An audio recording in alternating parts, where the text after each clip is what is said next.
Hello, everybody. Good afternoon. Turning my volume up so maybe you can hear me better.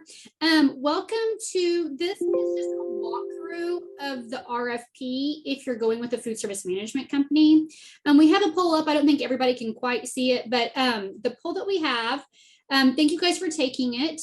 It just lets us have a better idea of who is on the call today. If we do have anybody on here who is a food service management company employee, unfortunately, we can't have you on today. This is just for school districts only.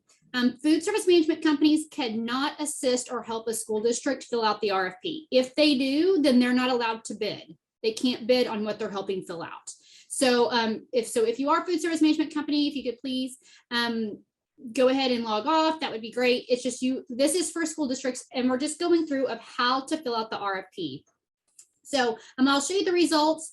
This is the first time that we're doing this, so we're hoping that it is very helpful today going through this, so that way you can fill it out correctly because what usually happens is when you send it to us, there could be a lot of corrections that need to be made, and then we have to send it back to you, and you have to fill it out again or make those corrections and then send it back to us. So we're hoping this might make your approval time a little bit shorter. As you can see here, we have a good mixture of yes or no if it's the first time filling it out. How have you been with the food service management company? How long your school district? And then we have some, let's see at the very bottom, if you're with a school or if a food service management company, but again, not everybody filled this out. So again, if you are a food service management company, this is only for school employees. Again, because this food service management company cannot have anything to do with helping fill this out. We have on today, we have Becky Gray, we have Karen, and we have Rhonda Stevenson from our office on. I don't think we have any other, I haven't looked, but I don't think we have anybody else on from our office. So I'll actually let them also pipe in if they need to. We have a smaller group today than normal, but most of the time everybody puts their information in the chat. You can definitely do that, or you can unmute yourself to ask a question. We're going to go through the RFP. Now there are slides, and there's kind of a lot of slides, but we're not going to like go in depth over all these slides. It's really what's at the end of this. We're going to put this in a video like we normally do, and we're going to send it to you guys. So this way you can go back and refer to it. And if you just need to just look at the slides real quick to help you out of why we're saying something, you can just take a look at it. Again, we're not going to go through all the slides, but they're just there for references if you're going to have to go back through. We're not going to post this. Again, this is only for people that are filling out the RFP. If you're on today, you're going to get a copy of this. We're not sending out certificates because it's not a training. This is just really to help you fill out the RFP. So that way you don't have so many things that you have to fix corrections when we send it back. And again, the RFP, this is not a quick process because again, you have to send it to us. We have to go through it. A lot of times there's corrections that have to be made. We have to send it back to you. You have to make those corrections. You have to send it back. And sometimes you have to do it multiple times to make corrections. So, and you have to give us time. We are required to have 2 people look at the RFP. It's not just one person. So it takes time. We get sick. We do trainings, we're busy. So we can't just, the minute someone sends it in, we can't just look at it. We all have other job duties as well. So just to kind of give you an idea of how it works. And again, when we went through the food service management company training, if you did that, we recommend this book. This is the guidance for the school food authority for contracting with food service management company. And then we sent you a copy of the questions, which Karen sent this to you as well if you requested the RFP. And of course, we're going to go through the RFP. So we did not send out the RFP. You have to request one. We keep track of everybody who asked for one, and you have to get it from our office. You cannot get it from any other source. You can't get it from another school. You can't get it from a food service management company. You have to get it directly from us. And then again, Karen sends out these questions, but we're going to go through the RFP because I notice when people fill it out, because I do assist in looking at these, that I don't think a lot of you guys realize when you're filling it out what some of the things are. And I think if you did know what it meant, that you would probably fill that section out or fill it out a different way. So again, just a reminder, when you do go with the food service management company, that the school district does not release any of its responsibilities. Just very important, when procuring services, you must have, again, open and free competition. And if a food service management company is going to submit the proposal, like if they're going to help you fill this out, then they cannot bid on it. So it can only be, that's why it's responsibility of the school. And if the school has questions, then they can reach out to our office. And if you don't know who the contact is for the food service management company, it is Karen. This is her information. So again, if you have any questions, or if you did not have a copy of the RFP, if some people, we had some people sign up for the training or sign up for this walkthrough, and they're like, well, I don't have the RFP, we're not going out for bid, then you don't need to be here. This is just to help you fill out the RFP. And again, you can only obtain it from our office. You cannot obtain it from any other source. And we're going to get started, but just as a reminder that you cannot make any changes to this RFP, meaning you cannot change any of the wording, you can't remove any items, you can't strike through anything, you can't delete anything. So if somebody says, hey, yeah, no, we don't like this paragraph on section, let's say on page 5, section 3, and they're like, we're going to delete that, we're going to make an amendment, delete it, and we're going to restate it this way, that's unallowable.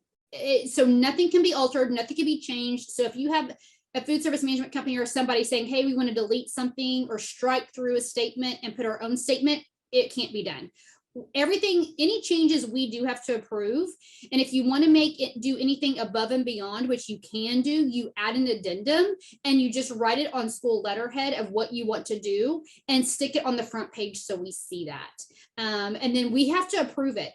And sometimes we've had some addendums, some amendments that they were like 3 pages long, and we go through and be like, we have to strike out number 2, strike out number 5, because it's already in the RFP, or no, this is unallowable. So it has to be allowable for us to do it. So if anybody is already saying, hey, we want to change the wording on this, strike this out, we don't like that wording, we want to do this, it's already unallowable. No changes can be made to our RFP. You can just do things that are above and beyond. So, okay, so now let's go through the RFP. Let me get my screens a little bit going here. Let's see. Okay, so, and you might, if you see my camera, you'll notice that I'm looking over here. I have 2 screens, and I do have the RFP that you can see up on the screen that you should be able to see right now. I'm actually going to pull one thing up on my screen that I can only see. Perfect, it's right here. So if you do have the questions, that's also a really good time to get that out as well. But if you don't, that's okay. We're going to go through this step by step of every single page when there's stuff on there. Now, there's not stuff on everything, but on every page. But what we did try to do is make it easier to highlight where things need to be. I do know in years past that this was an interactive form. It's not interactive this year. There's just been a lot of changes. To make this interactive, it takes multiple days. And then if there's a change, we have to make it multiple days again. And we're trying to have this in a different format. So that's why we have not had time. And you guys always want it out as soon as possible. So it would have taken us at least a week or 2 longer to get this to you. So it is not this year. It is not interactive, but we are hoping for some changes with this in the next upcoming years to where it will be. So I just wanted to kind of let you know, if you have done this before, be like, well, we've been able to type into it. This time you can't. You're going to have to fill it out by hand. So we're sorry for that, but it's just kind of the nature of the beast, how it goes this year. So this is the cover page. And again, make sure you put your district name and your county district code. I don't know if you schools all realize that I know what your district name, you put your district name there, but it really is important for your county district code. We have multiple schools in the state of Oklahoma with the same exact name or a name close. So we don't know which, unless you tell us what county you're in, we don't know for sure which school it is. So it is always very important to put both your county district name and your code. And again, make sure you're filling out the correct one. We are going over January 2023 RFP. So for school year 23-24, if yours is from a previous year, then this training, I mean, it might help you some, but this training is going over specifically the application, the RFP for this upcoming year. So just to give you an idea. So that's page 1. I'm going to scroll down. This was new. That's why that's highlighted, the non-discrimination statement. So on page 3 right here, just put again your school district name. This is in page 3A. You'll put your school name here. And then again, this goes from July 24 July 1st, 2023 to June 30th, 2024. Again, as a reminder, this is a 1-year contract with renewals. So we had a question posed to us today from a school. It was like, why would anybody go out for bid? She goes, well, we did ours 3 years ago. I'm not going to do this again. Why would you? But if you are not happy with your food service management company, you can rebid. We've had several people do it the next year. So you can rebid at any time that you want to. It's a 1-year contract with up to 3 renewals. Okay, so on page 4, we have school district, again, name and county district code. And this right here on page, let me see, page 4, whenever you're getting your price, when they send a bid back to you, this is where they should be putting the price of how much it's going to cost per meal. And like I said, we have some people that are new to doing this completely. Some people are just new at the school district. Some schools have been doing this for a long time. But just to point out, again, the fixed meal rate, the lunch equivalent rate, what some people don't understand is when some people were going first with food service management company, they're like, yeah, that's what they're going to charge us for all free meals. That's what they charge you for every meal. It doesn't matter if it's an adult meal or, well, adult meals are something a little bit different. We'll go over later. But this is what they charge you for every free, reduced, and paid meal and any contract meal. So that the price there, it's for everybody, not just your free meals. Because we've had some people that are like, yeah, I'm making some money because they're only charging us, say, $2.50 per meal, and I get reimbursed this. But we're like, yeah, but it's how many paid kids and reduced kids that you have. And it does a lot of times include labor, but just a reminder, this is the price right here that they're going to be charging you for each meal, which we call the lunch equivalency.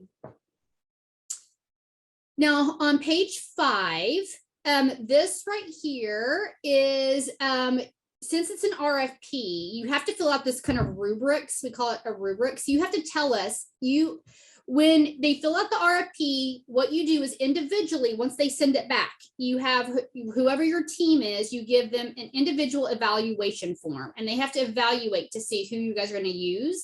And what you do is you have to award everything points. So price right here is on the top one. Price has to be worth more points than anything else listed here. So let's just say you want to do this 25 points, and then maybe everything else is 10 points. The total, it does have to equal 100 points. So whatever you give this, it has to equal 100 points. You have to give points for price, but you do not have to give points for certain things. So maybe you really don't care about involvement of students. You could put 0. You could do that if you wanted to. You can add your own in here. Maybe you want to know whatever else that you want to factor into this, that you can list it here. We only have 2 slots, but you can add others in there if you would like. Just let us know. I did just the other day create an evaluation form that I'll talk about later on today, but that's what this is for. So and also what's really important when it comes to evaluating, so let's say we see this often. Let's say you give price 50 points because price is a really big deal for you. And maybe you do have involvement of students that you want to give 10 points to. Maybe you have program financial profile. You want to give 10 points to that. Maybe their experience, you want to give them 5 points. Maybe you want like training information or training your employees. Maybe you want to give them 15 points, however you want to do it. But what I'll tell you is when price here, so let's say you get 3 bids back and you give this 50 points, you can't give everybody 50 points when you're evaluating it, the top points, if they all gave you a different price. You have to give the lowest one more points, and you can choose to do it by 50, 40, and 30, or you can do it by 50, 45, 40, however you want to do it, but you can't give everybody the same number of points when they didn't give you the same thing in return. So if they all gave you a different price, you can't give them all a number of points. And I will tell you, you need to keep these evaluations. You need to keep everything when it comes to doing an RFP or anything with the procurement process. We ask for a lot of things during the procurement review, but we've had several food service management companies after the bid has been awarded, and they want to see your evaluation. And they've had some, and they'll ask us, they're like, why did they give everybody the same amount of points for price when we were cheapest? They look at that. And a food service management company can request to see why they can, and people can protest. They can see why you gave who you gave what points that you gave them. So if they request it and ask for it. So I just want to point that out because people don't really realize how important this is. This is how you determine who you're using. I know a lot of times, and I'm just going to say it, I'm going to be blunt about some things. I know a lot of times people will reach out to you and they'll help you try to write the RFP because they want you to use them. But you really have to have free and open competition to doing a food service management company. You need to do what's best for your district. And one may say they'll give you the price of $2.50 per meal. And we have seen some that have said $5.25 per meal. Do you really want to give two people that say gave you a bid back and give them the same amount of points for giving you like a bid double the amount?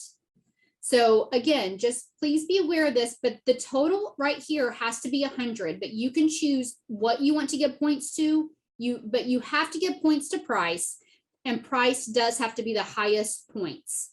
But, and then everything else, you can add things to it, and that's 100 points. And again, we did create an evaluation form. I just uploaded it yesterday in the food service management company section, and we can send it out to you as well if you're interested in using it when we send out the recording for this. Okay, in number C right here, it says the pre-proposal meeting. So if you're brand new to getting a food service management company, you need to complete the pre-proposal visit. If you have been using a food service management company, this is not your first time to do the RFP, it can be optional. Or if it has been a very long time since you've done a pre-proposal visit, we would say to do that.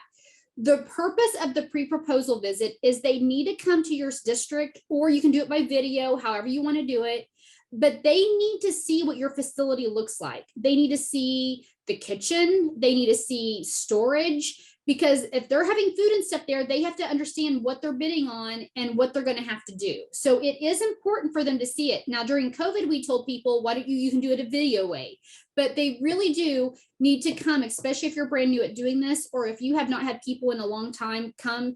The reason you can get by with it is, say, maybe you did this 5 years ago and you had you had 3 or 4 food service management companies come already and look. So they have been there, they have seen your kitchen already. But if it's been a while since that's happened, you may want to do a pre-proposal visit so that way they can come and see your facility. So if you click no to know you're not going to have a pre-proposal meeting, then you can go to the next section. You can skip section C.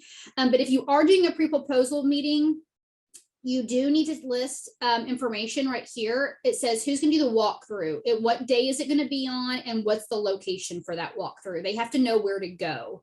Also, do they have to attend? If you select yes, that they have to attend, then that means if they don't attend, then they can't bid on your RFP. So if you do require them coming, if they do not come, then that means that they cannot bid. Do you want them to do a presentation for you? That's your choice. Do you want them to do a presentation? You can say yes or no. If they do have to do a presentation, make sure you tell them they do need to, so that way they have that prepared. But again, it can just be a walkthrough of the facility. Also, what they're going to have to do is if there's any questions that they have after the walkthrough, if they have any questions about what they saw, where can they send that to you? So you can do either a fax or an email address, and then the time and date. If anybody gives you questions, what you have to do is when you answer those questions, you have to send them out to every single person that attended the pre-proposal meeting, because they may have the same questions. You have to make it very fair for everybody doing the bid.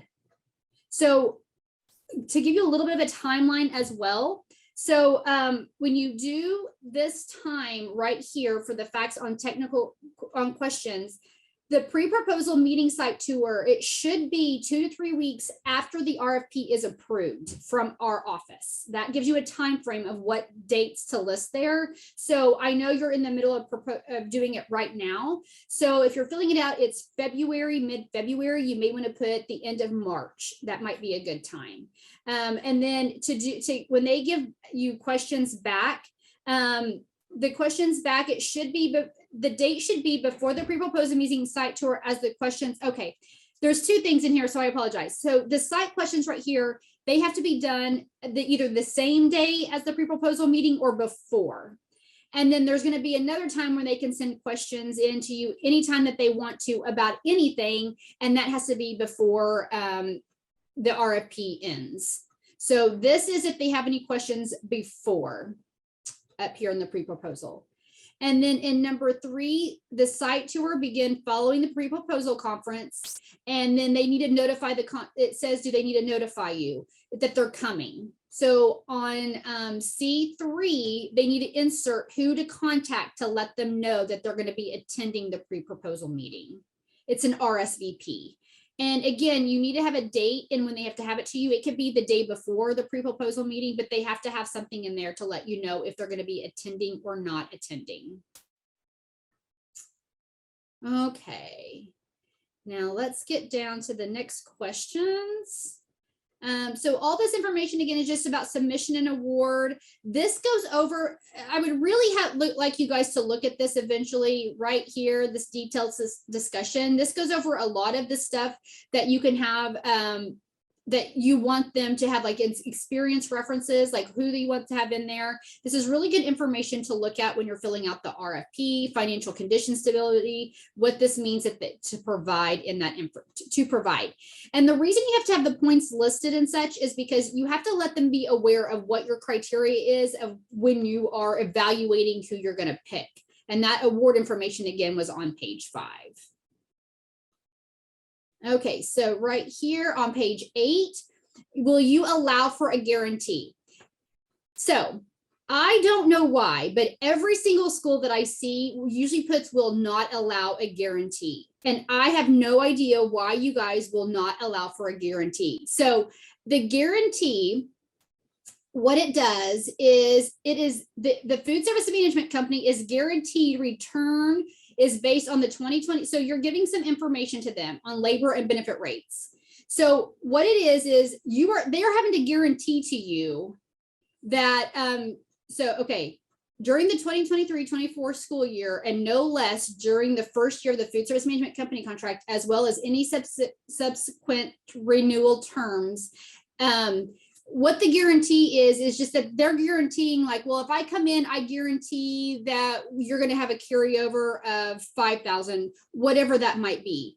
The food service management company will tell you about the guarantee, but if you want them to guarantee something to you, like you don't want to be in the red, you don't want stuff like that, you need to hit, you will allow them to do a guarantee, to propose a guarantee to you. But the food service management company can kind of tell you what the guarantee will be of what they can do as a guarantee to you. But I would select you would allow this. Most of the time we see will not allow. But again, I think it's a lot of times it's because it's a food service management company helping fill these out. So if the contract requires a guarantee, all additional renewals shall require the same guarantee. And it must not be contingent upon a multi-year contract duration. So it means if it's not renewed, the guarantee still applies. So I would suggest that. We see most people that they do not do the guarantee, but again, I would highly suggest it. So when they are here on page 8, number 4, this is how many RFPs do they have to, how many copies of the RFP do they have to get to you? Do you want just 1 copy? Do you want 3 copies? How many do you want them to submit? And then you need to put down here your address of where they need to be submitted to. Now, there is a time and a date that those have to be here. And Karen talks to you about the process of doing the procurement process. And that will be also, you have to have the date and the time of when you need those back, will be in your advertisement. Now, if you receive any after the date and time, those you cannot consider. So let's say you have it, you want it back at 4:30 on May 1st. If you get it at 5 o'clock on May 1st, that is an ineligible contract. You can't look at it because they did not meet your time frame. So this is when you need it back. So again, I would make, so to give you a time frame, so from the RFP date, USDA requires that whenever you send out, so when your RFP is completely approved from us, so let's say today, Karen's like, okay, you can send out your RFP. You can send it out now. USDA says they really want you to have 60 days of solicitation. So this date would have to be 60 days from today. And I know it's hard when you're kind of filling this out, but that's why you have to think kind of in advance. So think about a month or two out. Now, we will allow in Oklahoma a minimum of 30 days. So from the time that you send it out, you need to give at least 30 days to when it has to be come back. And there's a lot of reasons why you need to, the more days that you give them, the better. Here's the thing. We sent out a lot of RFPs. I'm just going to say, I bet this year, I'm going to say, let's say throughout this year, we're going to probably send out 100 RFPs to people. That doesn't mean everybody's going to send it out. But if we send out 100 RFPs and we have about 5 companies in Oklahoma with food service management company, they're looking at all these RFPs at the exact same time or around the same time. So if you don't give them time to look at it, they may not be giving you the best price. So the longer that you can give them, the more that they can look at it and give you the best price possible. The shorter the time frame, I don't think they can't look at, so let's say they have 50 of them right now that they're looking at. They can't look at 50 of them and have a turnaround time of 30 days and all 50 of them. It's hard for them to do. So, but just keep that in mind when you're looking at your dates, because the longer that you give them, the better it is. And when you're thinking about dates for when you want the contract to start, if your school day starts, say August 15th, we have a lot of people that will make it July 1st as the contract date. And I'm going to show you where that goes. Make it say August 1st. That gives them 15 days to be in there. Maybe you make it August 5th. But a lot of people just put July 1. You don't have to make it July 1. I would make it closer to your school date, but at least still give them time to come in and look at things. So, or to come in and prep or do what they need to do. So you don't have to have this done by July 1. You can extend it to August. But just to give you ideas on the time frame of what you need to put in the times. And again, Becky and Karen, because Becky did this for a long time too, you guys definitely shout out and put anything that you can think of that would help them as well with the RFP as I'm talking, put that in there as well. So that's number 8. Okay, so once all the RFPs are reviewed after the deadline is expired, so you have all your RFPs. Let's say you got 3 RFPs. You are allowed to negotiate with those RFPs only if it's listed right here on number 7 on page 9. So if you say yes, that you'll negotiate, then you have to tell us how many. We've had some that said, I'll just negotiate with the top 1. You can do the top 3, but if you put no to negotiating, you cannot negotiate anything with that contract. Whatever is sent to you, you have to just say, okay, this is the contract. But you can negotiate parts of the contract with them. So make sure, I would definitely, I'm just giving you my 2 cents. I would always put yes on here. Maybe you don't need to negotiate, but it still gives you the option to do so. And then again, you can tell us the top 1, the top 3. I mean, my suggestion is I just say 3, because if you get 3 back, maybe you get 5 back, but you have the top 3. It gives you just room for you, because you really want to do what's in the best interest of the school district, but you have to follow and do what's in the RFP. So again, I would suggest you hit yes to negotiate the contract after you receive them and you look through them and you score them. And then tell us how the number of the contracts that you will negotiate with. And I know sometimes that you send out an RFP and no one responds, or only 1 response, but maybe you do it now and you get 3 responses. So just again, you never know what you're going to do. Just because of what happened the last time you went out for bid, it could be a very different situation when you come out this time for bid. You could have an amount of people that respond back. So this is page, let me get my page number 9. So again, this is when you insert the fax and email address of the contact person and insert the date and contact. So this is include a return of fax number for specifically reference the section of the proposal in question. So all questions must be submitted in writing. So this is if anybody has questions regarding the whole RFP, that this is where they can respond to, and they need to know by what time and date. So let's just say that the contract, you're saying your contract date's going to be August 1st. And you're not going to allow, so let's say if you want your contract date to be August 1st, let's say you want the RFPs back by July 1st at the latest. and you will take questions up until June 15th. Because if they ask you a question, you need to send out the questions to everybody.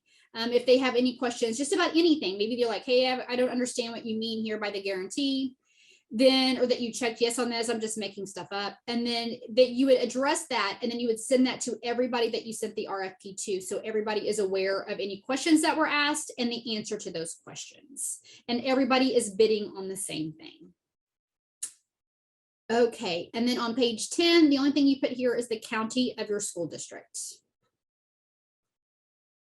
Okay, number 11.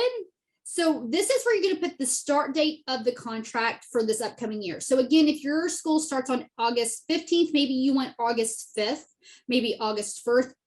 It does not have to be July 1. Some people just automatically assume you have to do that, and you do not. So I would make it closer to your school day, but you still probably want to give them a week or two to be in there before school starts. And then B, this is what you're going to list here is every program that you are currently doing, and then any that you think you might want to do. And I'm going to tell you right now, just select them all. Please select everything on here. We had, when we went to SSO a couple years ago, we had a small fraction that selected SSO, because we just say, please just click everything. You don't know if you're going to have to do it one day. And sure enough, we had to do SSO for everybody, and we only had a small fraction. If you don't select something on here and then you want to do it eventually, if it's not on here, then you have to send us something asking for basically approval to be able to do it. And if you do it, and even if we approve it, it still may reconstitute you to go out on bid because it wasn't in the original RFP. So please just select everything on here. You are required to do, say, National School Lunch. Not everybody does breakfast. 99% of our schools do, so probably breakfast. I would do Seamless Summer because it's happened already. You have to do a la carte and adult meals. But to be honest with you, select everything and you're safe. Just select everything. Just please, please, please select every single thing on here and you're safe. You may not be doing it now, but you may want to do it in the future. So select it, and that way you won't have to go out and rebid. It won't be an issue if something happens. And even right after we did SSO, we had a lot of people not select SSO. You can select anything you want there, but I'm just saying to make it easier on you and for seeing what happens in the future, I would definitely select everything on there. Okay, page 12. This is page 12. So this is the current year, the free reimbursement rate plus the 8 cents. So whatever, go to your claim and look to see what your free rate is. And then, because some of you get an additional 2 cents, so it's different for everybody. I mean, it's kind of, if you're over the 60%, you may get the additional 2 cents at lunch, and then you have to add in the 8 cent incentive. That's this year. And then you have to enter current state match, which we give you these rates in your instructions. But again, you may be getting the additional 2 cents. And then the state program reimbursement, we do not have that. We have state match, and we have your commodity rate. That would go in here as well. And then you have to give us your total lunch equivalent rate. Now, for some of you that have already been on the program and have been doing this for a while, on your attachment M, on your invoicing, there is something on there that says page 12 M1, and that's this amount right here. And I'm going to talk about the attachment M later on, but it's in your original contract. Now, sometimes if you do a renewal, the food service management company and you guys decide that you'll increase that rate, and you can increase this every year, but you don't have to. And just with, by the way, any renewal, you do not have to agree to the price that the food service management company wants to do. That's the school. You guys are agreeing on that. When it comes to us, that means that you guys both agreed. But if you say, no, I don't want to raise prices, and they want to raise it, you don't have to. You guys can negotiate that. But again, this information right here on page 12, this is also in your attachment M when you're billed every month. And this goes on for the whole duration, that 5 years for that contract, that this still comes to play. Make sure you keep your RFP. You need to anyway, you're required to keep records, but I would keep it the full duration of the contract for 5 years. And the reason being too, when we do procurement reviews, they're going to ask to see this full RFP because the people that do them are not with us. We contract with them, so they don't have access to it. So they will ask you for a copy of this RFP. And then payment time, the food service management company at the end of the month, the SFA shall make payments within how many business days? You list this here from the time that they bill you, how many business days do you have to pay that monthly invoice? Okay, page 13. Right here. This is if you want to do the milk substitution. Now, we do look at your contract. So if you do the milk substitution, now I will tell you, we do look at your contract, your application with us to see if you're currently doing this milk substitution. Maybe you're not doing it right now, but you want to do it for next year, then click yes. But you may put a note here that not current, but for fiscal year 23-24. But we do look at your contract to see if you're currently doing it. This is if you want them to supply the milk substitution. Again, it's up to the district if you want to do it. We also do look at your application agreement to see if you are currently doing it. An employee of the food service management company perform various aspects. When you select this right here, this means that you may or may not allow them to say maybe they can help approve your applications.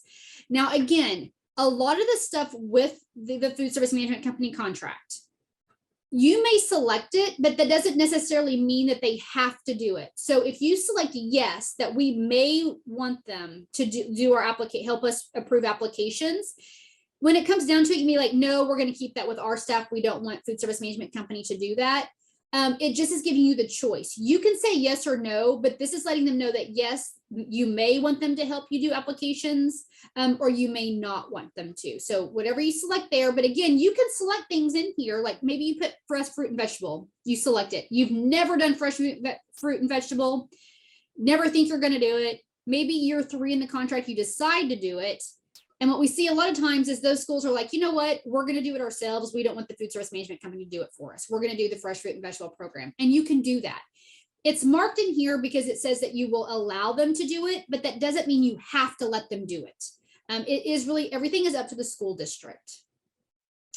And then this is if you want them to procure commodity processing, yes or no. And then doing any passing of the donated food value. So this is all we're doing with commodities. And we don't really do a lot of commodities here in our office. That's all DHS. But what I will tell you, if you're a small school district, when people ask about commodity processing, I can tell you what it is you go, let's say you have chicken, it gets diverted and you make it into chicken nuggets. Now, because you're a small school, you may not been doing that because they require, say, so many pounds in order to be chicken nuggets. So if you are using a food service management company, they have a lot of schools, so they do have the poundage to be able to do that.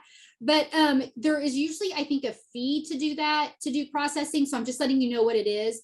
But you don't have to have your stuff processed. If you just like getting your ground beef or whatever you normally get from commodities and not having it processed into something else, you do not have to have it. But this is giving you the choice, if you will, that they can do commodity processing for you.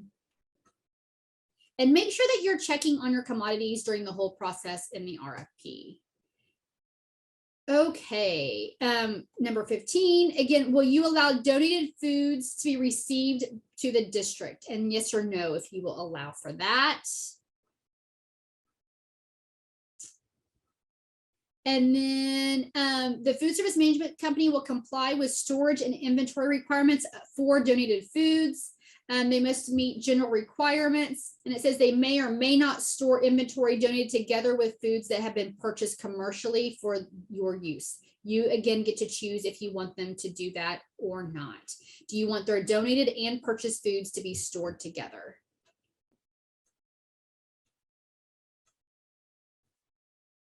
Okay. And if you have any questions about anything that you saw that you notated in the RFP, just let us know and we can answer those questions. I'm really just going over the things that you're going to fill out. Now, number 18, let's see here.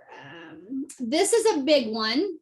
Number 18 on page 18 right here, to explain what it is. Because again, I think most schools are filling this out incorrectly. So you select here about your employees. So maybe you're brand new this year and you're like, you know what, we're keeping every employee. They're all going to stay as school employees. Then you're going to mark this right here. Number one, they're going to be SFA employees. And if they're SFA employees, then you have to fill out worksheet 1A and 2A. Maybe you're like, nope, all of our employees are going to be all food service management company. We're not going to have any school employees. Then you check this box, and then the food service management company will fill out these two when they send it back to you.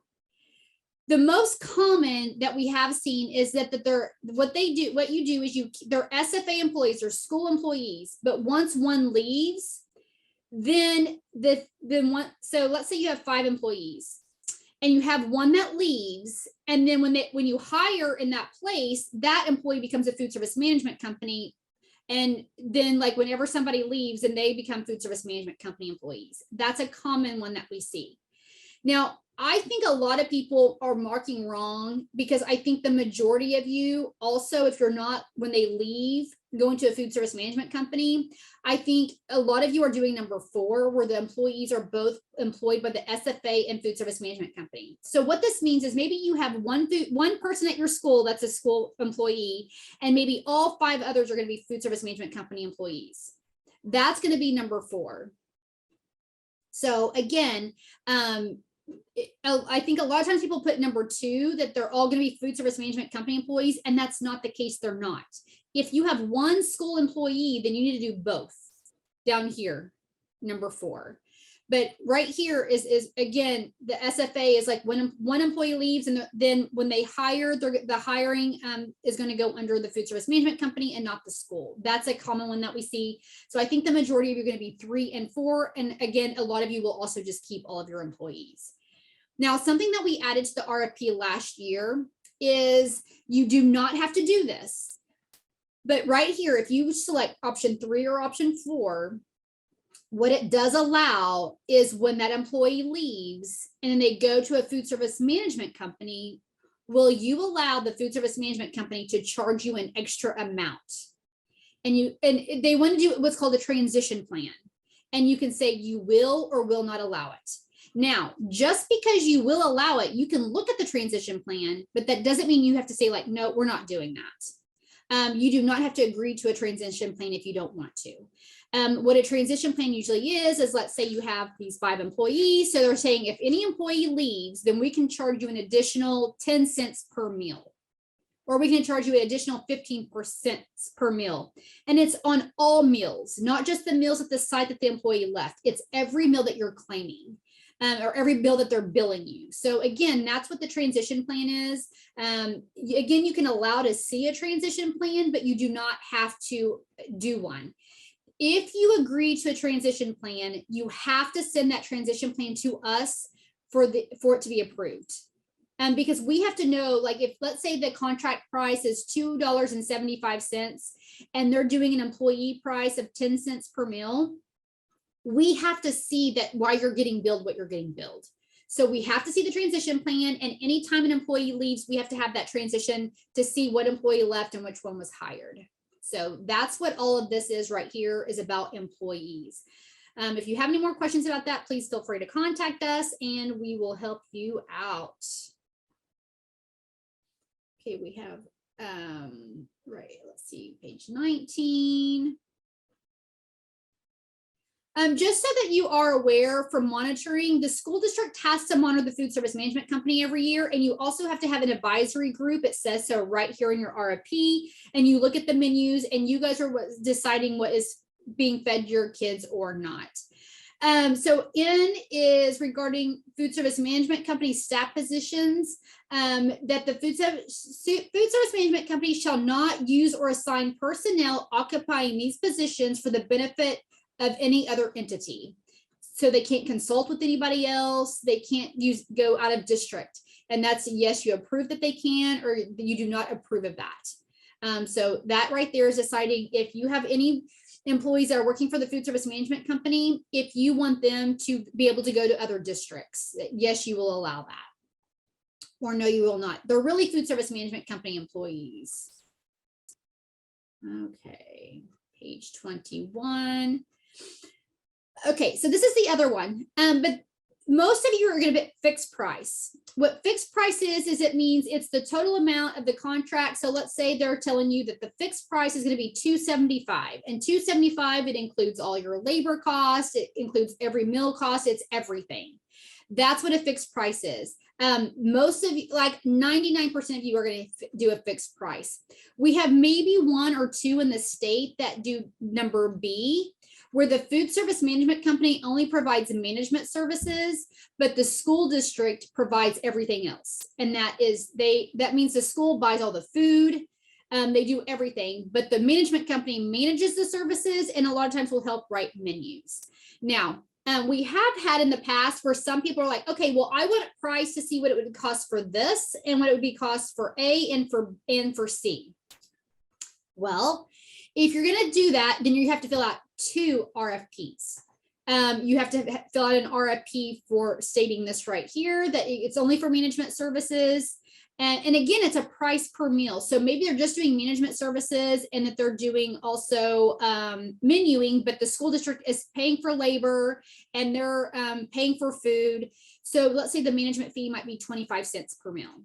Where if you do the fixed price, it includes the food, the labor, it includes everything. So if you want to know, and we've had a school district that has said, hey, I want to know between A and C, you cannot check both. You can only check one. And then what you have to do after that is you have to fill out 2 RFPs, one selecting A and one selecting C. So now B is the food service management company will provide the management services and the excess umbrella liability. So it's the same as 1, except that they will also allow for liability. By American. Okay, let's see here. Non-performance by the food service management company. If you're ever written up, by the way, for a review for something the food service management company should have done, you can have the food service management company pay for that. It's in the contract, just to kind of give you some stuff like that. Okay. Oh, I think, let's see if I missed one. I did miss one. I apologize. Okay. Right here, termination. So the SFA or the food service management company may terminate the contract for cause by giving 60 days notice if it's for cause. If it's not for cause, you have to, it says right here, you have to give them, however, it has to be no less than 30, and you cannot have more than 60 days of written notice to the other party that you're not going to use them. So if you're not, and we've had some that have stopped in the middle of the year, and you can do that. But a lot of you will stop at the end of the renewal, and then you'll end up going with another company. But you have to put 30 to 60 days here. You can put 45, you can put 50, but it can't be less than 30, and it can't be more than 60 days for that. Okay, and this is a performance bond. Now, if you have, if you are doing summer feeding, or if you mark summer feeding, you have to put a performance bond right here, and you can do a percentage. It's required for summer feeding that has to be 5 to 10% of the contract. So also, you can do a performance bond even if you're not doing summer feeding. You can add a performance bond right here. The performance bond provides the school recourse in the event the contractual obligations are not satisfactory, I can't say that word today, performed. And then this is for summer feeding. But again, in the event of the food service management company non-performance under this contract, or breach of contract in terms, the SFA shall have the right to pursue all administrative, contractual, legal remedies against the food service management company, and the right to seek all sanctions and penalties. So you can do a non-performance. You are required to do it. It has to be 5 to 10% of the contract if you're doing summer feeding, or if you've marked summer feeding on page 11. If you did not mark on summer feeding, you can still have one here if you would like.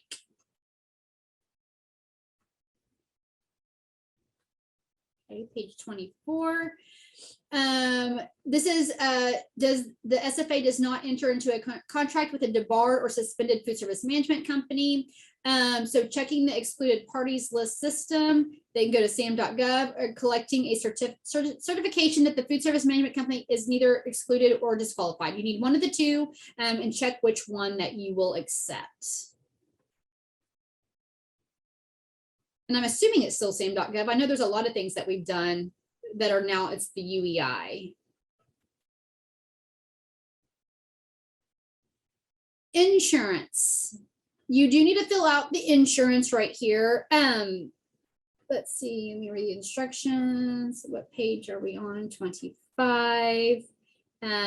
Insert the amount of each type of insurance coverage desired. You don't have to have everything. I think a lot of times we maybe see not excess liability, umbrella liability, but it just depends here. I have seen like $1 million, depending on the size of your school. I've seen 500,000, but you list the amounts here.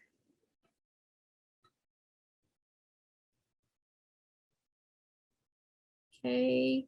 And this is all optional. The district will or will not reimburse for reasonable, like cell phone. Would you reimburse them for cell phone? The food service management company reimburse for travel expenses. You will or will not. Reimburse reasonable mileage expenses. You will or will not. And then this is the investment. The food service management company may or may not purchase non-expendable equipment for the food service program in the amount not exceeding. So if you would like that, just tell the amount not exceeding right there. And again, the food service management company shall subject to the same procurement requirements as the district. If the contract expires or terminates prior to the complete repayment of the investment, the district shall, and then it says either the district has to retain the property and continue to make the payments, or we're going to return the property. So you need if you hit may, then you need to check one of these two. If you hit may not, you do not have to select one or two. And F, do you want are going to require the food service management company to perform security like a background check? You will or will not. Do you want the food service management company to do that? Or are you going to do that? And then on page 27, the projected number of feeding days, we have to have it for every year. It's because it's a 5-year contract. There are 1-year contracts with up to 4 renewals, so up to 5 years total. So just put the days on here you think it's going to be that you're going to be feeding them. Now, sometimes people will fill out a contract in the middle of the year, and that's why we say it may not be a full year. But right now, since you're filling out for next year, it was probably going to be a full year. So you can put the days feeding there. Okay.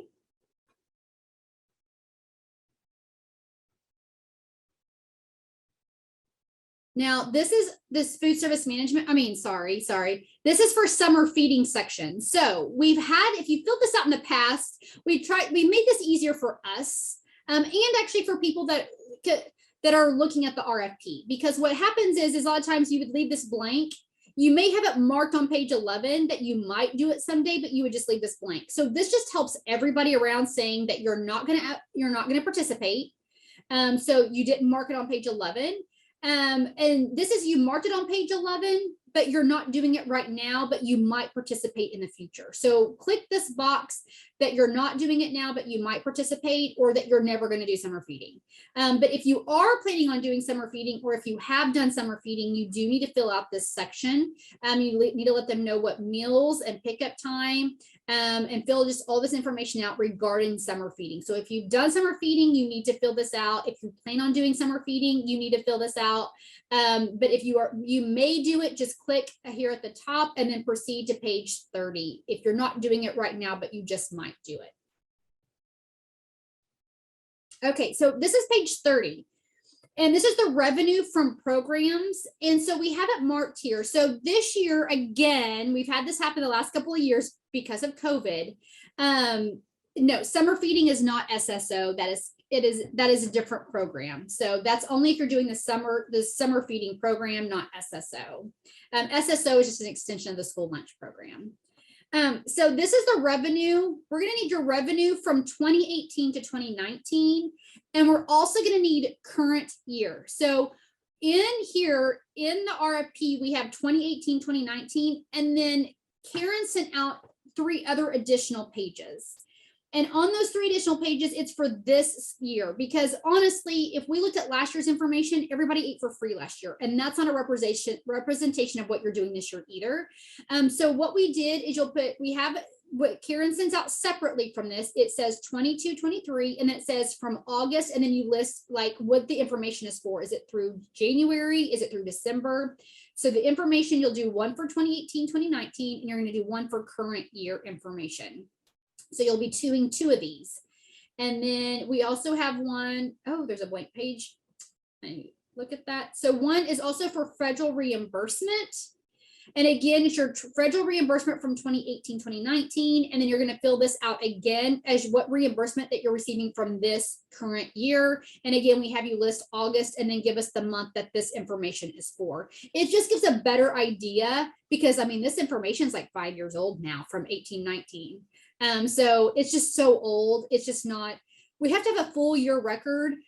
So that's why we're also wanting this the half year, because it's just a better representation of what's really going on. And then this is your expenditures from 2018-2019. And then again, we're going to ask for it for 22-23 from August until, if you're filling it out right now, you can probably say December. If you don't, or January, I'm sorry, we're already into February. I can't believe we're into February. So it could be from January right now. So interest income, it depends on your account. Glenetta, if you get interest on that account, like if it's an activity fund,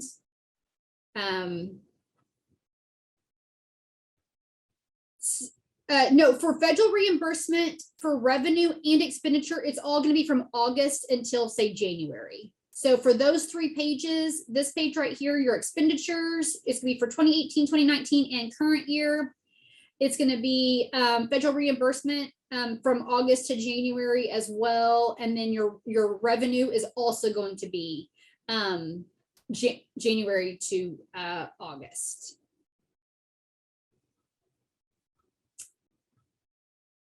If you're a brand new school, I would say give us the current info or the information that you had from last year or your current information if you're brand new.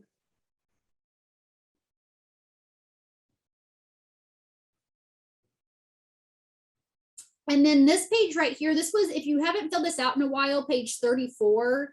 Oh wait, is this it? Yeah, yes, sorry. This is a new page. It's not highlighted like it was last year. This is a new page added last year. When the food service management company sends it back to you, this has to be filled out. This expenditure from the food service management company. You do nothing to this. This is for the food service management company to fill out, page 34. Now, these pages starting on 35, this is you're telling us that, yes, you're currently participating in it. No, you're not going to ever participate in this, or yes, that you may. If you marked it on page 11, then mark you may participate, but not in the future. If you are currently doing SFSP, you have to fill this information out for the last full year. And then these are all going to be for the last year. So for 21-22. If you did SSO, if you may participate in the future, you can do that. And I know a lot of you did participate in that last year, but we're really, this is going to be a harder page just because you may not do it this year. So you may have done it last year because everybody did SSO last year, but you may not be doing it this summer. So you can just put may participate in the future if you don't plan on doing it this summer.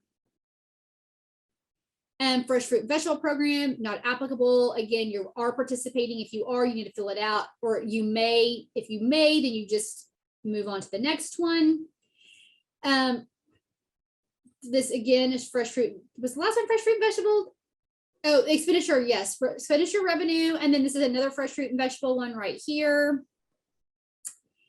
And then this is if you do the at-risk program, if you do the supper program, you select this one. So yes, you may in the future, or you are not applicable, or yes, that you are. If you are, fill it out. If you may do it in the future, just click that box and then go to the next page. It just lets us know why it's blank. It helps us out a lot.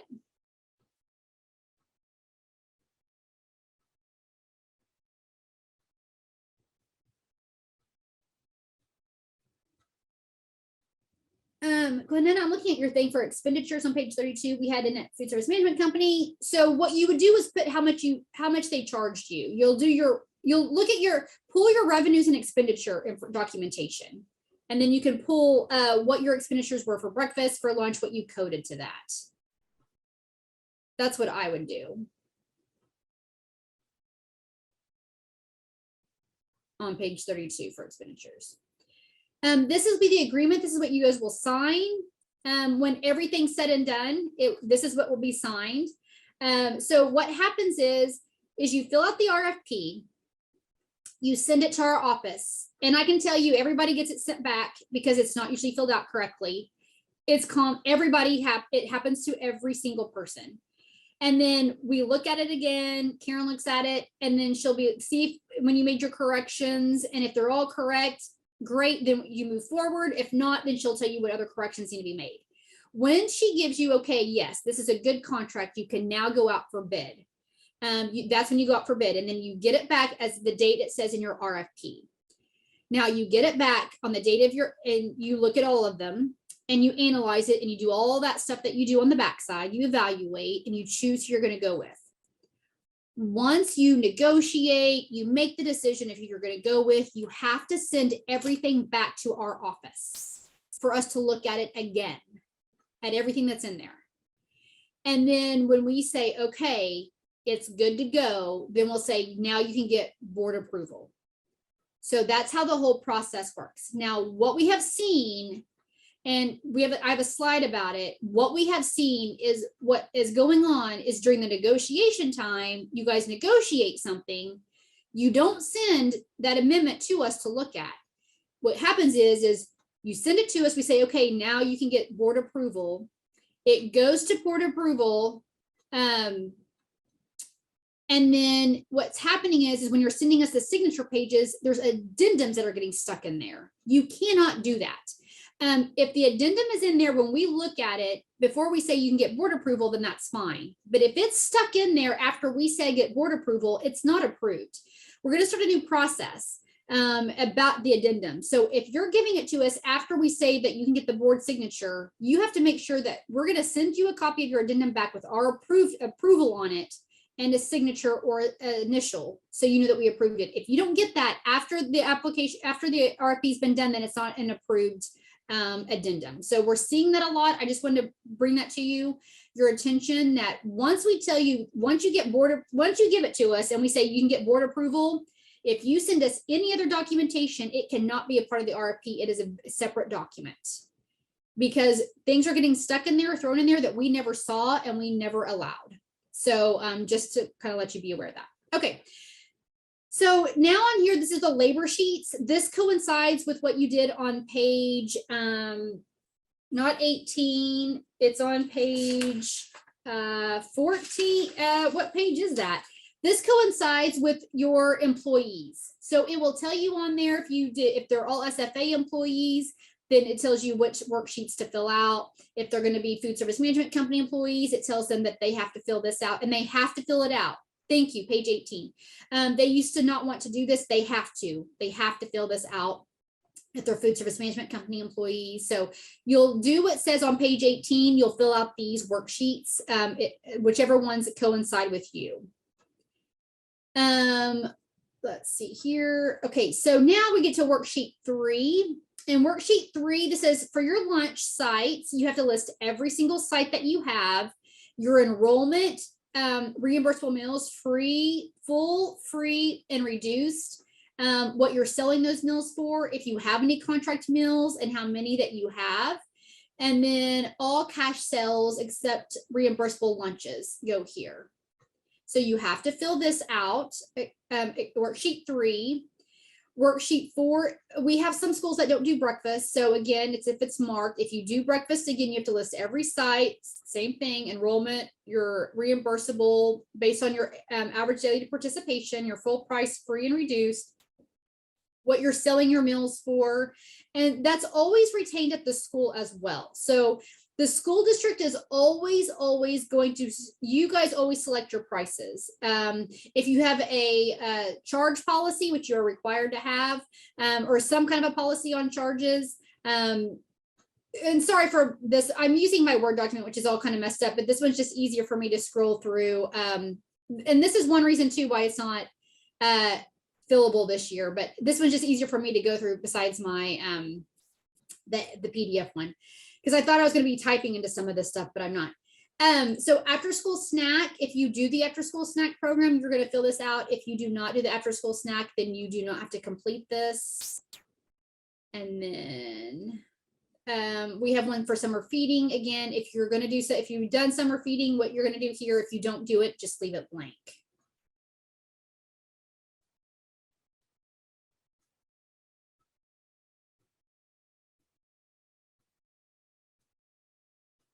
And then we have it also for seamless summer, if you're going to be participating in that.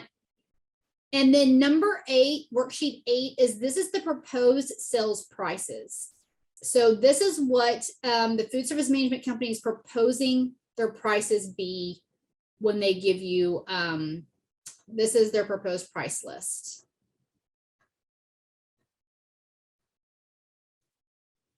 And then work attachment A-1. This is where you list all the site names and all your site or school name. So if you only have one site, you can list that right here. You tell us the address, your grade levels. If it's a self-prep satellite, what you do there, the number of meals, beginning and ending times of breakfast, lunch, snack, if you do fresh fruit and vegetable, and then your number of serving days. And then number 2, attachment A-2 is you list your site and school name. And then you list if you're going to have meals there. Oh, that's spelled wrong. Breakfast meals, if you're doing offer for to serve a la carte contract, then it has it for lunch. If you want a salad bar at that site, you'll mark that here. After school snack, then you have fresh fruit and vegetable program. So if any of these that you are doing, you mark it. What you can also do is maybe you put CACFP and put an asterisk right there and just say, hey, we're not doing it right now, but we might do it in the future. But like maybe you have 5 sites and you want a salad bar at 2 sites and a salad bar at 2 sites and not at the other 3. You can do that. So just make sure you select if you want a salad bar there at that site or not at that site. And then on this section right here with the menu cycle for lunch, you have to give us 21 days of a cycle menu. It's required. USDA requires it. You have to have a 21-day cycle menu. It has to be on school letterhead. So make sure it has your school name on there. And then you give us a 21-day cycle menu. Then you have to do a 21-day for breakfast if you do breakfast. And if you do after school snack, you have to have a 5-day. Now, it is required. The food service management company has to follow it for 21 days. It's required. There's no getting around that. They have whatever you put on there, whatever food service management company you choose, they have to serve that for 21 days. After that, with written notice, with written approval, then they can steer away from that and do other meals. But it is required by USDA that they have to follow that cycle menu. If you do summer feeding, we also have to have a 5-day cycle menu. The cost responsibility detail sheet, you're just telling us who's going to be responsible for food. So if you mark on here that it's going to be a fixed price, then you can put food service management company for food purchases. If you're doing commodity processing, you can put food service management company. Is it going to be the school or is it NA? So just go through here and tell us who is responsible for what. And it has to match the RFP. So if you put food is the food service management company, but yet you list in your RFP that they're only doing management and the school's buying the food, you can't select SFA. So everything has to match what it says in your RFP versus what it says here. Who's going to be responsible for food, labor, other expenses. And then at the very bottom, we have food storage costs. Then you can even put your own on here if you would like to do that.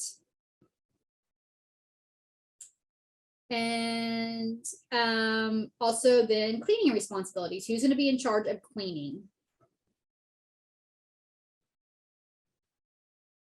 This is the independent price determination certificate. Shall execute this independent price determination certificate. You fill this out. And then we have suspension and debarment certificates that has to be filled out once you guys are completing. So this comes to us at the very end before you get signatures from your board. And the same thing with the lobbying certification. We have to have that as well before you can get, and we will let you know if we don't have it, we'll be like, yeah, we need this. We won't let you go get signatures on the RFP until that is done. And then interested in the proposal, this is just validation. Proposals must be manually signed on this form. This is validation, I believe, of I have read the terms and conditions of the RFP. Truthfully answer the above questions and submit for consideration, and enclosed any offer and accessory data will become a part of the agreement. So that is what this is, validating the RFP essentially. This is the attachment M. Whenever you, every time you get an invoice, they have to have this attachment M with it. It's required. This is you actually pay off the attachment M, even though there's an invoice with it, you pay the attachment M is what you pay. We have been seeing a lot of people that have been submitting invoices and the attachment M is correct, but the invoice is inflated. We don't know why. We've seen it in multiple places. So my thing is pay off the attachment M and make sure the attachment M is correct. Something else I'm going to share with you, this is just stuff I've seen since I've been around for a while, is here's the monitoring form. It is required that you monitor the food service management company at least one time per year. You need to make sure you're monitoring them, and you need to make sure that you're checking every single bill that comes through. What I have noticed, and I think Karen and Becky can attest to this as well, is school districts that are on top of their food service management companies and making sure that the billing is correct and everything like that, they tend to not have issues with billing or anything like that. We've seen issues with billing on ones that when they're not, the schools are not paying any attention at all. So my thing is pay attention to that stuff, because and it's not always like, I'm not saying that they're doing it on purpose. I'm just saying, just look at your invoices and see what you're getting billed. We've had a lot of people that were getting directly billed, and that you cannot get directly billed. You cannot do it, period. You can only get charged a lunch equivalency rate. You cannot get directly billed for anything. So if you're getting directly billed, or if you have questions about your bill, send it to us. We will look at it. I've had several people in past years that have been like, hey, my bill seems high. Can you look at this for me to make sure I'm getting billed correctly? And they were brand new, and absolutely. And we did. We found out that they were charging things they were not supposed to be charging them. So we have no problem taking a look at that. So again, make sure that you are monitoring them at least one time per year. And then this is just the mill patterns. And as if you guys might know, the mill patterns might be changing in a couple of years, not next year, but in a couple of years. So this just lets them know with the RFP what the mill patterns are, so they are aware, and then they can follow those mill patterns. So that is the RFP. So I hope that was very helpful, going through the RFP of what to put where and why. Some other just little quick things I want to mention about, again, this 21-day cycle menu. It is required. The food service management company, whatever you put on there, they have to follow that menu. Changes may occur after the 21-day, but it must be approved by the SFA. They cannot not serve it. They cannot ask us for permission to be like, hey, we don't want to serve the 21-day cycle menu. They are required to serve it. They don't get out of that. It's a USDA rule. Again, before you can go out on bid, the final signed RFP and exhibits must send to us. And again, things just take time because we do all work.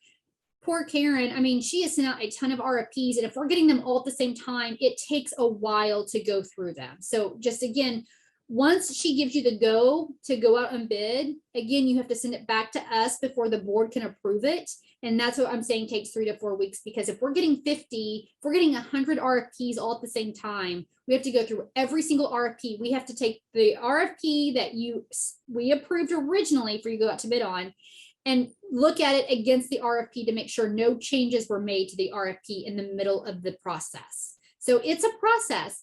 Again, for FY2024, the food service management company RFP, you have to use revenue from 2018, 2019, and from current year. And again, she sent that to you. And then the pre-appraisal conference, again, just a reminder, it's up to you if you want to do that. It's a walk through the facility. It's very helpful for them to see what they need. Maybe you don't have a lot of storage, so they have to figure something else out to do, but it's just very helpful for them. Again, if you want that, once you get the RFP, you get it back, you have that deadline that is listed in your RFP. You have to, your evaluation team, your members of it, they have to independently review it and score it. And then you come back. And then that's when you can negotiate. This is the evaluation form that was just created. We have one for individuals. You can see here, there's a tab for individuals. They'll put the name of the reviewer. Let's say you got 3 bid back, vendor A, B, and C. You'll put the vendor there. And then this person will be like, okay, this is what's on the RFP right here on page 5. So let's say you're giving 50 points for price. Maybe they put 35 here, 40, and 50. However they do it. And then what you do is you do the group evaluation. You put the reviewer's name and what they scored each vendor, and then at the very bottom it totals it, and whoever has the highest is the one that you go with. But again, you can negotiate, you can score these and then negotiate, and that may change your reviewing, or it may change some of your points. Again, you can negotiate, but only if you put that in your RFP. Things that are not allowed, again, a food service management company cannot assist in helping you fill this out. If they do that, then they are not allowed to bid on it. You cannot allow a potential contractor to evaluate bids or proposals submitted by competitors. You can't allow potential contractors access to the sealed bids. You can't disclose any content of proposal offers submitted by others on potential suppliers before the supplier submitted an offer. So you just have to make sure you have free and open competition. Again, if you allow for a transition plan, we have to have a copy of that transition plan. Once it's accepted by us and submitted to the board for approval. So anytime somebody does leave, we have to have a copy of that transition plan, or we have to have a copy of anytime you have to send us the transition plan when you agree to the transition plan. But after that, after the transition plan, then anytime employee leaves, you have to fill out the form that's showing the employee when they left and who you signed. And then again, once you sign the contracts, once the board assigns the contract, we have to have it back within 10 business days. We need 2 copies. And then meals prepared by the food service management company cannot be claimed before we get the signature pages. The instructions, Karen sends out the instructions when you get the RFP. We also sent the instructions out it was a part of the packet I sent out this morning. If you violate any of these terms, like if any violation of free and open competition will make a proposal non-responsive. If the contract was already awarded, the SFA must rebid the contract. So we've had people call us and tell us like, well, this food service management company told me that I had to do XYZ. We're like, you haven't even started the RFP yet. So you're already telling this company that you're using them and you haven't even filled out the RFP. You can't do that. If a contract was already awarded and you want to go with somebody else, then you have to rebid it. If there's any violations, so let's just say someone submits the RFP after the date, it's ineligible. So you have to make sure you're following these guidelines. Again, the SFA signs and submits paperwork. We have to have the non-deligible duties, the independent price determining form, department forms, lobbying certification. We have to have all these forms. The food service management company may not be paid using funds from child nutrition before we approve your application. I just can't tell you that enough. We've had some people that are like, oh yeah, we've been using the food service management company for a month and it's not approved from us. So you cannot pay them with child nutrition funds. As we talked about the addendums, these are all just pointers, just reminders. We're going to send this to you so you can go back and flip through it, but you cannot send us an addendum with the signature pages. The addendum has to come before signature pages from the board or after it by itself separately. Again, we have a new process that with our new addendums, if it's with the RFP, we're not going to put an approval on there, but if it's after the RFP, we're going to put either approval or not approval and send it to you and sign. So that way you are aware, because we're having a big issue with that. And I talked about the transition plan.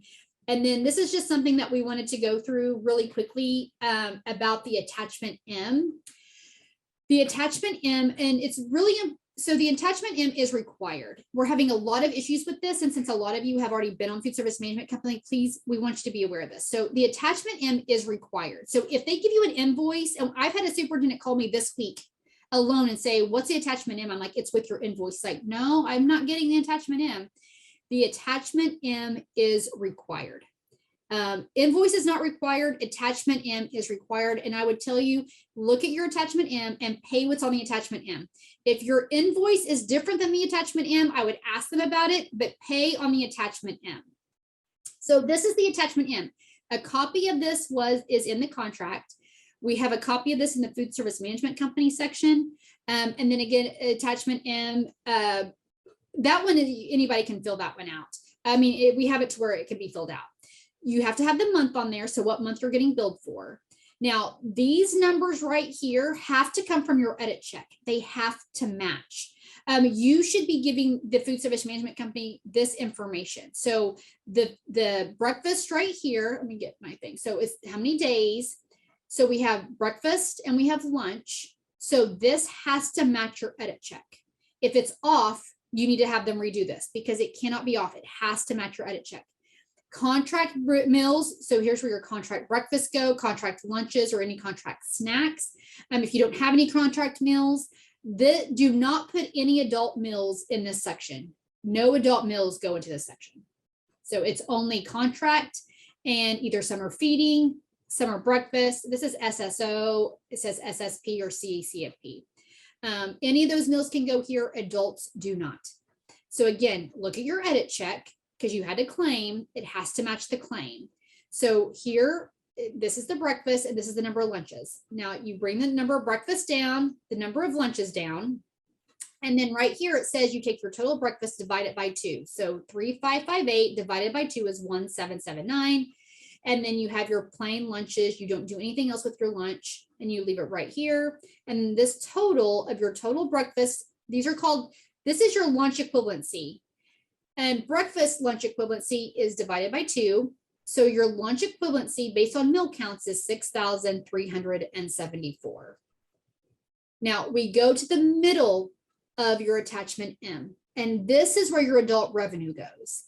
Now you should be telling them again what your adult revenue is if they don't know. Also, if you do a la carte sales, your a la carte sales go here as well. On your adult meals. So let's just say the price here, what it is let's say you have 10 teachers that eat lunches for the month. Now, let's say you charge your teachers, you make them pay $4 a meal. If they pay $4 a meal, I can't think of I think it's $4.19 right now is what it should be. If you're charging less than that amount, then it has to go from if you charge less than the required amount, which I think it's the free rate plus the rate of commodities plus the 8 cents, which I think it's around $4.19. If you're charging them $4.19, the food service management company can still charge you $4.19 per meal. If you're charging them over that, let's say you're charging your adults $5 a meal, then it's going to be your adult meals times the amount that you're charging them. That's what the price goes here. So let's just say that you have all these teachers that eat and you only have one that pays and everybody else charges. Even though they charge, the food service management company will still charge you the adults, either the rate that you're charging them or their free rate times the rate of commodities plus the incentive. Because they're charging you because that meal was 8. It's the school district's responsibility to get the money from the teacher. So even though maybe the total amount was $325.25, but the school only collected, let's say $50, you collected only $50, but it's your responsibility to get the rest of that from your adults. So make sure you are checking on that. Now, as I talked about on the attachment M, so what it is we took the adult meals, their sales, and the a la carte sales, their revenue, and then the sales amount, and it becomes $535.35. And we take that amount and it's in the extra revenue. So you take the extra revenue, and then this is the rate that comes from page 12 that we talked about in your contract. last year it was $398 or whatever year it was, that the original contract date was $398. So we take the $535 and divide it by the $398 and we get this amount right here. And this is another lunch equivalency. So in some cases, what we see is this, you're going to use the same rate for all 5 years. We see sometimes, depending on the food service management company, you may negotiate this and they can also raise the price of this or as well by going with the CPI. So it's really up to the district. So get your page 12 out or look at your renewal and make sure that this is the correct amount, because we saw some that have been way off. We had no record of where they got a number from right there. So make sure that it is correct. So then we take this, so we take the 535 at 35 cents and divide it by the 398, which came off of your contract, and that equals 134.510 lunch equivalent based. So this is in the middle of attachment M. At the bottom of that attachment M, we have our grand total meal equivalent. So this comes from above, this comes from our meals, our breakfast and lunch, and that was the 6,374. Plus our extra revenue, which is 134.510, and that equals 6,508.51 lunch equivalents. So then we take this 6,508.51 and pull it down here to our lunch equivalencies. And then we multiply that by the contract. This is what they're telling you in the contract, the bid award amount. And a lot of times this amount changes based on the renewal as well. So this is their lunch equivalency rate. And so they took the 6,508.51 and multiplied it by $2.65. And that amount equals $17,247.55. This is the billed amount. If you do fresh fruit and vegetable and you want them to do it for you and they're charging you administrative costs, that's what will go here. But a lot of times if a school does fresh fruit and vegetable, the school usually does it on their own. So this is how you read the attachment M, because again, we're having a lot of billing issues this year. And so we want you guys to all be billed correctly. If you do not know where any of these numbers come from, like the 398, it's not what's on your contract and you have nothing different than that. If you're not knowing where they're getting the adult meal charge from, or their a la carte sales from, or you don't know where any of these numbers came from, you need to be reaching out to the food service management company and you need to be telling them what those numbers are and how they're supposed to be billing you, and then ask them, where did you get this information? Really, this information does need to be coming from the school district. Not that they can't validate it, but it needs to be coming from the school district. So again, no matter the circumstances, the food service management company cannot charge outside of the contract. They can only charge a price per meal. Even if they do the transition plan, it can't be like, oh, we're going to charge you $10,000. They can't do that. They can only charge you, say, 10 cents per meal. Everything is a per meal rate. And again, these are the billing issues that we've had this year. The meals on the attachment M, they must follow the edit, match the edit check. If they have an invoice, the attachment M and the invoice must match.